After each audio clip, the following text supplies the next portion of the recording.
Hi, it's Mr. Anderson, and welcome to Biology Essentials video number 27. This is on DNA and RNA. I want to start with a picture of a peanut plant. Right here we have the same peanut plant in both of these.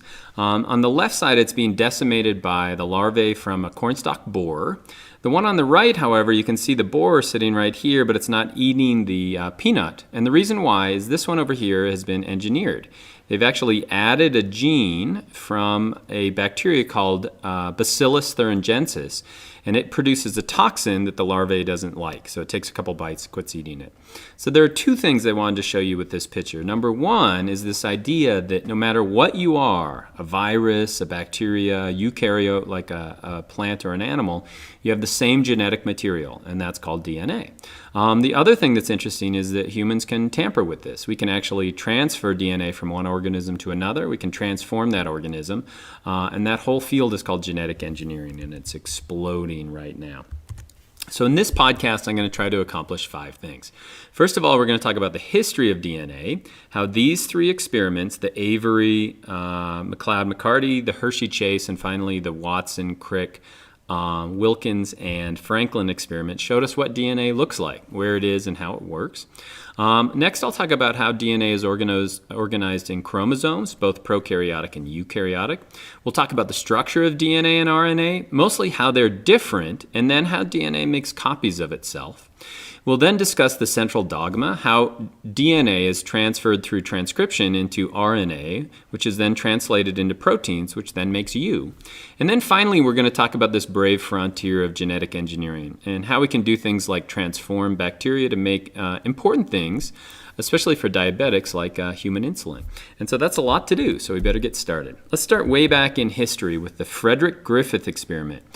This was in 1928. He was a medical doctor, and so what he was looking at was bacteria, and they would do serological testing, so they're trying to figure out what bacteria causes disease, and they were using a mouse as a lab experiment.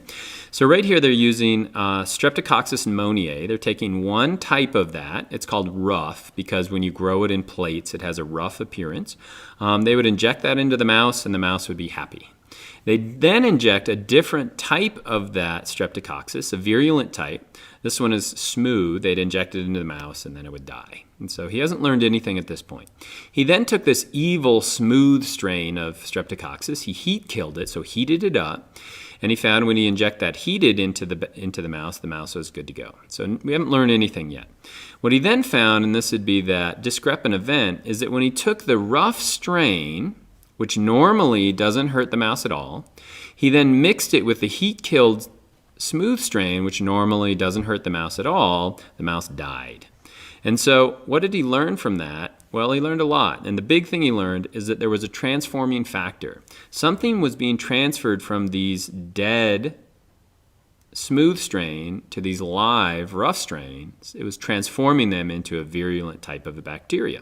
He didn't know what it was, but we took the next 30 years to figure out that it was DNA, and we figured out the structure of that. So the first step came through the Avery, McCarty, McLeod experiments. And this is in the 30s and 40s.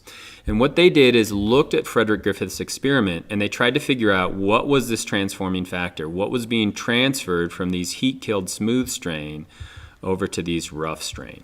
And so they broke down the bacteria. They then isolated the major molecules inside that. And so what they had was RNA.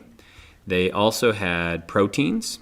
And then the last thing that they found was DNA. And we knew what DNA was. We'd known it for 50 years before then. And so what they then used was enzymes that broke down each of these, and then they'd see if you could transform the bacteria again. So they added ribonuclease and broke down the RNA, and it still was able to transform. They added a couple of enzymes, trypsin and chymotrypsin, that break down proteins. It was still able to transform. And then they added a deoxyribonuclease, which breaks down DNA, and then they couldn't transform. And so what did Avery, McCarty, McLeod figure out? DNA was this transforming factor. Now, most of their work was largely ignored, and the reason why is most scientists thought DNA was not complex enough to be the stuff of life. It only has 4 different letters, and we'll talk about that in just a second. And so that couldn't be the stuff of life. And so a lot of their work was actually ignored. But in retrospect, we look back and they show that they were the ones who figured out it was DNA. Where was the definitive answer? Well, most of the argument came from, is it DNA or is it proteins that are actually being transferred? And proteins are very complex, and so most of the people were thinking that it's proteins that was the genetic material, not DNA. And so the Hershey-Chase experiment, sometimes called the blender experiment, used bacteriophages. And a bacteriophage is simply a virus that infects a bacteria. It looks kind of like a lunar lander. It lands on the bacteria, it injects its hereditary material in, and then it hijacks that bacteria to make more of the bacteriophage. And so what Hershey-Chase did, it's a really elegant experiment, is they used two different atoms. They used, in one experiment, sulfur. And in this case, the sulfur is labeled red, but they used a red dye to dye the bacteriophages in this experiment. They'd then infect the bacteria, blend it all up, they'd precipitate it out, and see what color came out. Now, why was it important they use sulfur? It's because sulfur is found in proteins, but it's not found in DNA. They then used a different dye to dye phosphorus. Phosphorus is found in DNA, but it's not found in proteins. And so what they were able to show is that the only one that was doing the transforming was this green dye. That means that it was the phosphorus, and that means that it wasn't proteins that were transferring the information, that it was DNA. And so the Hershey-Chase experiment was definitive proof that DNA was the hereditary material. And so this is in the 50s, and now the race is on to figure out not only mostly to figure out what's the structure of DNA. How's it all work? These are interesting people. Apparently Hershey and Chase, they worked together. Their lab was totally silent, and they just worked very effectively together. Sadly, Martha Chase goes crazy later in life, but a really cool experiment. Now we go to the ones that you're probably familiar with, the names that you're familiar with, and that's probably Watson and Crick. James Watson, Francis Crick are mostly given credit for discovering the structure of DNA, but there were three other, probably even more people that played in this discovery of the structure of DNA. One of those is Maurice Wilkins. Maurice Wilkins was really good at X-ray crystallography, so that is taking pictures of crystallized material. It's kind of like shining light through a chandelier and then figuring out what the structure of the chandelier is. He was working with Rosalind Franklin. They didn't get along that well, and Maurice Wilkins is an interesting guy. Died just a few years ago. They didn't work well together, but they had the best data out there.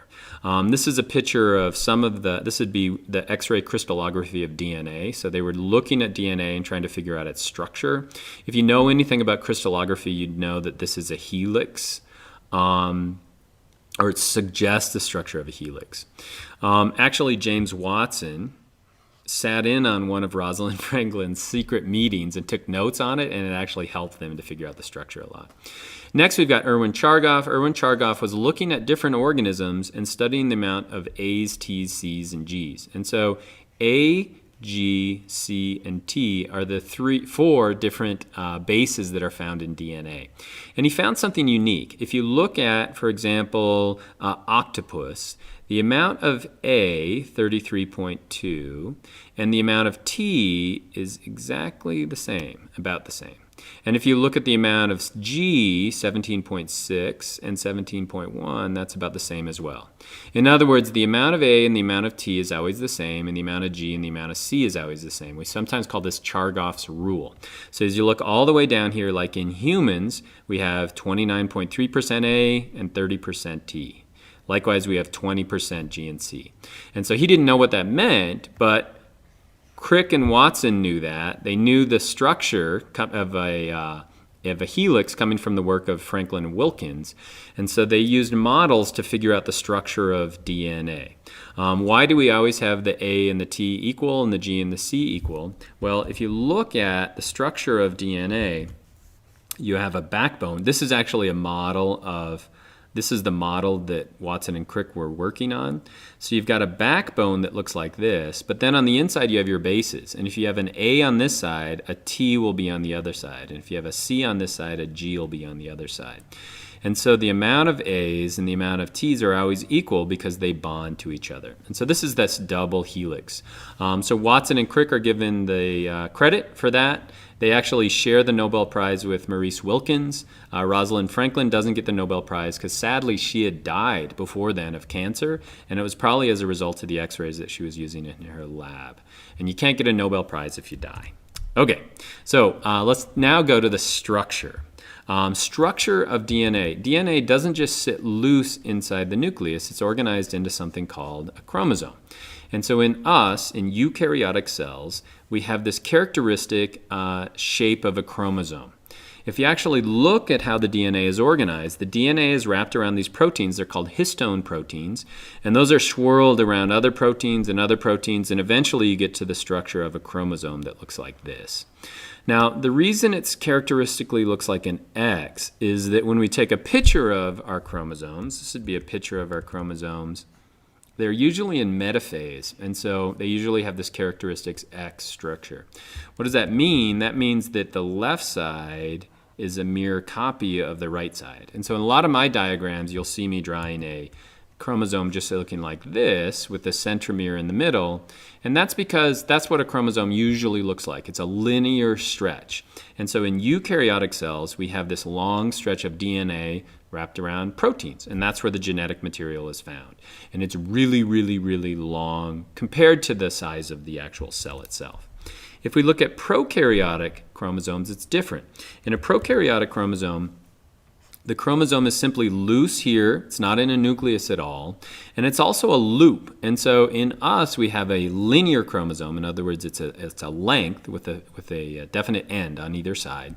But in prokaryotics, they've got just a loop. Now, the loop is wrapped around itself, so it can fit in what's called the nucleoid region of the bacteria, but it's a loop nonetheless. They also have extra little tiny loops called plasmids, and those have DNA in them as well, and they carry genetic information. And these can actually be swapped between bacteria, so it's like an extra set of genes. Another important difference between us and bacteria is that a lot of our chromosomes is what's called junk DNA. In other words, it's DNA that's not actual genes, it's between genes. And if you look at the DNA of a prokaryotic cell, each of those little stretches is going to be one gene after gene after gene after gene. Now we're starting to figure out that it's not really junk DNA, it actually has an important function. We'll talk about that in a different podcast.